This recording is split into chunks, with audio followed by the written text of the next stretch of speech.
പാലക്കാട്ടെ വോട്ട് ചോർച്ചയുടെ പേരിൽ ബി.ജെ.പിയിൽ കൊട്ടാര വിപ്ലവമായിരുന്നു. ഒരു വിഭാഗം പ്രവർത്തകർ സംസ്ഥാന അധ്യക്ഷ സ്ഥാനത്ത് നിന്ന് കെ സുരേന്ദ്രനെ മാറ്റാൻ മുറവിളി കൂട്ടാൻ തുടങ്ങിയിട്ട് നാളുകളായി എങ്കിലും നേതൃത്വ മാറ്റത്തിന് കേന്ദ്രം തയ്യാറായിരുന്നില്ല. ഇതിനിടെ ലോക്സഭാ തെരഞ്ഞെടുപ്പിൽ തൃശൂരിലെ സുരേഷ് ഗോപിയുടെ വിജയം സുരേന്ദ്രന് സ്ഥാനം തുടരുന്നതിന് കാരണമായി.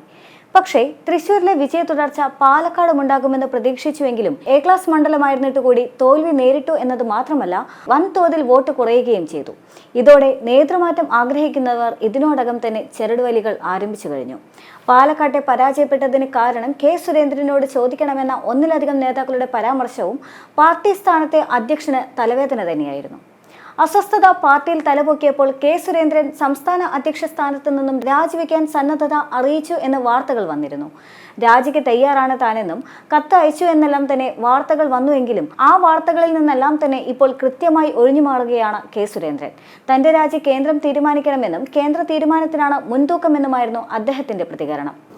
എന്റെ പ്രവർത്തനത്തിൽ എന്തെങ്കിലും വീഴ്ച ഉണ്ടായിട്ടുണ്ടെങ്കിൽ അത് ഓഡിറ്റ് ചെയ്യപ്പെടണം, ഓഡിറ്റ് ചെയ്യപ്പെടും.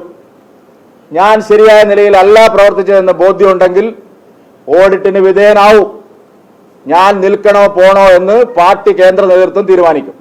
അതിന് യാതൊരു തടസ്സവും എന്റെ ഭാഗത്തുനിന്നില്ല. സുരേന്ദ്രന്റെ വാർത്താ സമ്മേളനത്തിൽ രാജിപ്രഖ്യാപനം ഉണ്ടാകുമെന്ന് കരുതി കാത്തിരുന്നവർക്ക് മുന്നിലാണ് ഇത്തരമൊരു തന്ത്രം അദ്ദേഹം പ്രയോഗിച്ചത്. സമ്മേളനം തുടങ്ങുന്നതിന് ഏതാനും മണിക്കൂറുകൾക്ക് മുൻപ് പ്രകാശ് ജാവദേക്കർ കെ സുരേന്ദ്രൻ രാജിവെക്കില്ല എന്ന് വ്യക്തമാക്കി രംഗത്തെത്തിയിരുന്നു.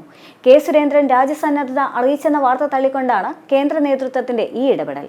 പാലക്കാട് ഉപതെരഞ്ഞെടുപ്പിലെ തോൽവിയുടെ കാരണത്തിൽ ആരും ഉത്തരവാദിത്തങ്ങളിൽ നിന്ന് രാജിവെക്കില്ല എന്നും ആരുടെയും രാജി ആവശ്യപ്പെട്ടിട്ടില്ല എന്നും ബി.ജെ.പി സംസ്ഥാന പ്രഭാരിയും മുൻ കേന്ദ്രമന്ത്രിയുമായ പ്രകാശ് ജാവദേക്കർ വ്യക്തമാക്കിയതോടെ ഇക്കാര്യത്തിൽ തീരുമാനമായി. യു.ഡി.എഫും എൽ.ഡി.എഫും വ്യാജ പ്രചരണം നടത്തുന്നുവെന്നും 2026 ബി.ജെ.പി പാലക്കാട് അടക്കം നിരവധി സീറ്റുകളിൽ വിജയിക്കുമെന്നും ജാവദേക്കർ പ്രതികരിച്ചു. അതിനിടെ സുരേന്ദ്രന്റെ നിലപാടിനെ പരിഹസിച്ചുകൊണ്ട് സന്ദീപ് വാര്യരും രംഗത്തെത്തിയിരുന്നു. രാജ്യസന്നദ്ധത നാടകമാണെന്നും അയ്യോ അച്ഛ പോവല്ലേ എന്ന മട്ടിലാണെന്നും സന്ദീപ് വാര്യർ പരിഹസിച്ചു. രാജി ഏതെങ്കിലും തരത്തിൽ അക്കൗണ്ടബിൾ ആണെങ്കിൽ അതിന് സുരേന്ദ്രൻ സധൈര്യം തയ്യാറാകണമെന്ന് സന്ദീപ് വാര്യർ പ്രതികരിച്ചിരുന്നു. കേരളത്തിലെ ബി.ജെ.പി പ്രവർത്തകരെ പറ്റിക്കാനുള്ള സുരേന്ദ്രന്റെ മറ്റൊരു അടവ് മാത്രമായിട്ടാണ് രാജ്യസന്നദ്ധതയെ കാണുന്നതെന്നും സന്ദീപ് വാര്യർ പറഞ്ഞിരുന്നു. സന്ദീപിന്റെ വാക്കുകൾ ഇപ്പോൾ ഏറെക്കുറെ ശരിയായി വന്നിരിക്കുകയാണ്. വാർത്താ സമ്മേളനത്തിൽ കെ സുരേന്ദ്രൻ മലക്കം മറിഞ്ഞിരിക്കുകയാണ്. കെ സുരേന്ദ്രന്റെ ഇച്ഛ സംരക്ഷിക്കുക എന്നോണം പ്രകാശ് ജാവദേക്കറും വാർത്ത തള്ളിക്കൊണ്ട് രംഗത്തെത്തിയതോടെ സുരേന്ദ്രൻ രാജിവെക്കുന്നു എന്ന നാടകത്തിന് സമാപനമായിരിക്കുകയാണ്. സ്വാഭാവികമായും ഇതോടെ കെ സുരേന്ദ്രന്റെ രാജി ചർച്ച അവസാനിക്കും. ബി.ജെ.പിയിലെ ചെറിയ അസ്വാരസ്യങ്ങൾ മാത്രം തുടരും. അതേസമയം തനിക്കെതിരെ ഒരു നേതാവും പരസ്യമായി രംഗത്ത് വരാൻ തയ്യാറാവില്ല എന്ന് സുരേന്ദ്രൻ പറഞ്ഞത് ഒരു താക്കീതായും തുടരും.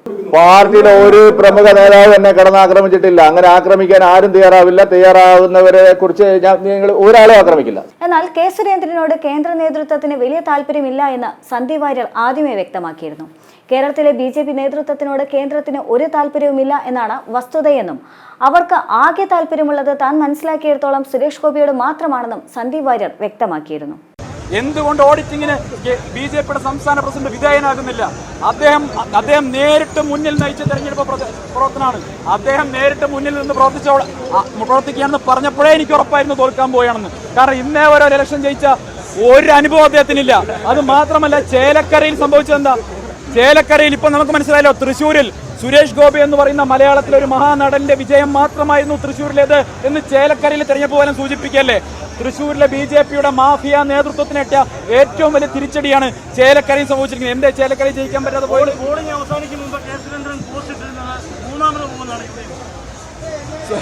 സുരേന്ദ്രൻ, ഞാൻ പറഞ്ഞല്ലോ, സുരേന്ദ്രൻ പറഞ്ഞ എന്തെങ്കിലും ഒരു കാര്യം കേരള രാഷ്ട്രീയത്തിൽ ശരിയായി വന്നിട്ടുണ്ടോ? അല്ല, സുരേന്ദ്രൻ തോൽക്കുന്നതിന്റെ അവസാന നിമിഷം വരെ ആത്മവിശ്വാസം പ്രകടിപ്പിക്കുന്ന നേതാവാണ്. അതിന് ഏത് തെരഞ്ഞെടുപ്പ് നടന്നാലും അങ്ങനെയാണ്. പക്ഷെ ഞാൻ കേരളത്തിലെ എന്നെ ശ്രമിക്കുന്ന എന്റെ പഴയ പാർട്ടിയിലെ ബി.ജെ.പിയിലെ സഹപ്രവർത്തകരോട് പറയാണ്, നിങ്ങൾക്ക് എന്നോട് വിരോധം ഉണ്ടാകാം, നിങ്ങൾക്ക് എന്നോട് വിഷമുണ്ടാകാം, പക്ഷെ ഞാൻ തെരഞ്ഞെടുത്ത പാത ശരിയായിരുന്നു എന്ന് നിങ്ങൾ നാളെ ബോധ്യപ്പെടും. കെ സുരേന്ദ്രനും അദ്ദേഹത്തിന്റെ കൂടെയുള്ള സംഘവും കേരളത്തിലെ ബി.ജെ.പിയെ എപ്രകാരമാണ് നശിപ്പിക്കുന്നത് എന്ന് നിങ്ങൾക്ക് ബോധ്യമുള്ള കാര്യമാണ്. എന്നോടുള്ള വിരോധത്തിന്റെ പേരിൽ സുരേന്ദ്രനെ അനുകൂലിക്കാൻ പോയവർ പാർട്ടിയെ ആ ബി.ജെ.പി എന്ന പാർട്ടിക്ക് വേണ്ടി ഇറങ്ങിപ്പുറപ്പെട്ടവർ ഒരുപാട് മനുഷ്യരുണ്ടല്ലോ, അവരൊക്കെ തിരിച്ചറിയട്ടെ സുരേന്ദ്രനും സംഘവും എപ്രകാരമാണ് ആ പാർട്ടി നശിപ്പിക്കുന്നത്.